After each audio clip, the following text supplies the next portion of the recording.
ओम नमः शिवाय दोस्तों, धार्मिक सुरभि चैनल में आप सभी का स्वागत है। आई होप कि आप सभी बहुत अच्छे से होंगे। जन्माष्टमी पर हम सभी लोग बहुत उत्सुक होते हैं। भगवान का जन्म दिवस होता है, रात्रि की ये पूजा होती है, इसलिए हम सब पूरे दिन बहुत हर्षोल्लास के साथ इसको मनाते हैं, सजावट करते हैं, झांकियाँ निकालते हैं, हर तरह से भगवान लड्डू गोपाल की सेवा में तत्पर रहते हैं। लेकिन हमें कुछ खास बातों का ध्यान रखना चाहिए जो हमसे जाने अनजाने में गलतियाँ हो जाती हैं या अभी तक जिन चीज़ों के बारे में हमें पता नहीं होता। तो सबसे पहले क्या करना है, जन्माष्टमी वाले दिन सबसे पहले ही बात कर लेते हैं कि हमको लड्डू गोपाल को खीरे में कब रखना चाहिए। तो जन्माष्टमी के दिन जब आप सुबह उठते हैं तो सुबह उठकर नहा धो लीजिए। व्रत करते हैं तो भी या नहीं करते हैं, सजावट करते हैं, भगवान लड्डू गोपाल को खीरे में रखते हैं तो भी, दोनों ही परिस्थिति में आप अगर व्रत कर रहे हैं तो व्रत का संकल्प लें, और अगर सिर्फ पूजा करना चाहते हैं, सजावट कर रखिए, तो इन भी चीज़ों का ज़रूर आप संकल्प लें कि जो भी त्रुटि होती है आप पूरा प्रयास करेंगे, पूरी सच्ची लगन और भावना से आप भगवान का जन्मोत्सव मनाएँगे। लेकिन अगर कोई त्रुटि हो जाती है, प्रयास यही होगा कि त्रुटि ना हो, लेकिन अगर कोई गलती हो जाती है तो भगवान उसे माफ़ कर दें, क्षमा याचना करते हुए अपने इस रात्रि की पूजा का संकल्प लेते हुए आपको जो है अक्षत, पुष्प और जल लेकर अपने आसन के नीचे छोड़ना होता है। भगवान सबसे पहले गणेश जी का, उसके बाद विष्णु और अपने इष्ट देव का नाम लेते हुए, ठीक है। उसके बाद आप क्या करेंगे, खीरा लेंगे। खीरा आपको कैसा लेना है, थोड़ा-सा हैवी खीरा लीजिएगा। बीच के हिस्से में आपको चीरा लगाना होता है और उसमें आपको लड्डू गोपाल को रखना होता है।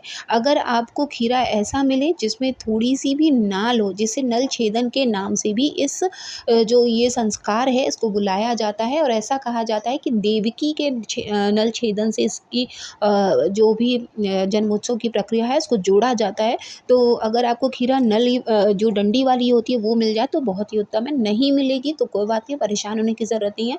आप इसको भी मन में श्रद्धा से इसी तरह से बीच में चीरा लगाकर लड्डू गोपाल जो आपके यहाँ हो उनको आप उसमें विराजमान कर दीजिए।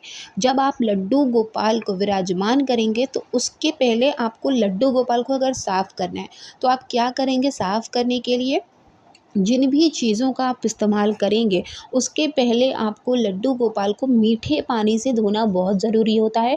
और मन में ये भाव ज़रूर रखिएगा कि हे प्रभु, मैं आपको अभी साफ़ करना ज़रूरी है कि क्योंकि जिस विग्रह में आप विराजमान हैं उससे मुझे अभी आपको साफ़ करना है। तो आप क्षमा करिएगा और थोड़ी देर के लिए आप विग्रह से अलग हो जाएं। साफ़ करने के बाद जब आप उनको वापस से लड्डू गोपाल के स्वरूप में आने के लिए मन में श्रद्धा भाव से आप ओम क्लीम कृष्णाय य जो लास्ट में कृष्णाय नमः का जाप करिएगा। क्योंकि कृष्णा अगर आप सिर्फ बोलते हैं तो कृष्णा जो है वो द्रौपदी का नाम था। लड्डू गोपाल यानी कि कृष्ण भगवान का नाम सिर्फ कृष्ण था, उनके नाम में आ नहीं लगता है। कृष्णा नाम द्रौपदी के नाम को संबोधन करता है, इस बात का आप विशेष ध्यान रखें। इसके बाद आप जो है, अगर आपने लड्डू गोपाल का कोई नाम रखा है तो आप उनका भी नाम स्मरण कर सकती हैं। इसके बाद देवकी जो है, देवकी और वासुदेव के नाम का भी आपको स्मरण करना चाहिए। ओम क्लीम कृष्णाय नमः का जाप करते हुए उनको खीरे में आप रख दीजिए। जिस पात्र में आप रखेंगे खीरे को, उसको आपको सबसे पहले आपको फूलों की सेज लगानी है, उसके बाद वो पात्र रखना है, उसके बाद उसमें खीरा करके रखना है, उस बर्तन को आपको ढक देना है, ठीक है। उसके बाद जैसे आप नित्य पूजा करते हैं ठीक उसी तरह से पूजा करनी है।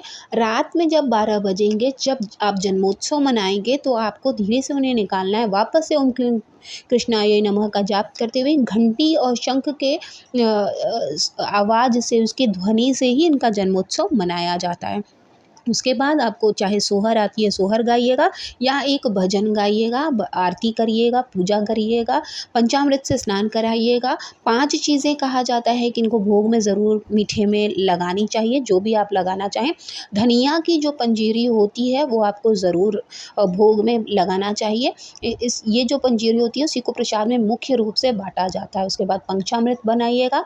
जिस खीरे में आप निकालेंगे, अगर जिस किसी व्यक्ति को आप जानते हैं जिन्हें संतान नहीं हो रहे हैं, उनके लिए ये खीरा प्रसाद के रूप में जब आप उन्हें देते हैं तो 1 साल में ही कहा जाता है कि उनको पुत्र या पुत्री की प्राप्ति हो जाती है। और जो लोग गर्भवती हैं उनको भी ये प्रसाद में देने से कहा जाता है कि कृष्ण जी की तरह, कान्हा की तरह ही पुत्र की प्राप्ति होती है।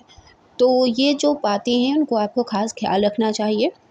आई होप आपके लिए वीडियो बहुत यूज़फुल रही होगी। वीडियो अगर आपको अच्छी लगी हो तो प्लीज़ चैनल को सब्सक्राइब कीजिएगा, साथ ही वीडियो को लाइक और शेयर करना ना भूलें, ताकि हम आपके लिए हमेशा सही पूजा, सही विधि और सही जानकारी लेकर आते रहें। मिलेंगे नेक्स्ट वीडियो में, तब तक महादेव की कृपा आप सभी पर बनी रहे। ओम नमः शिवाय, जय माता दी।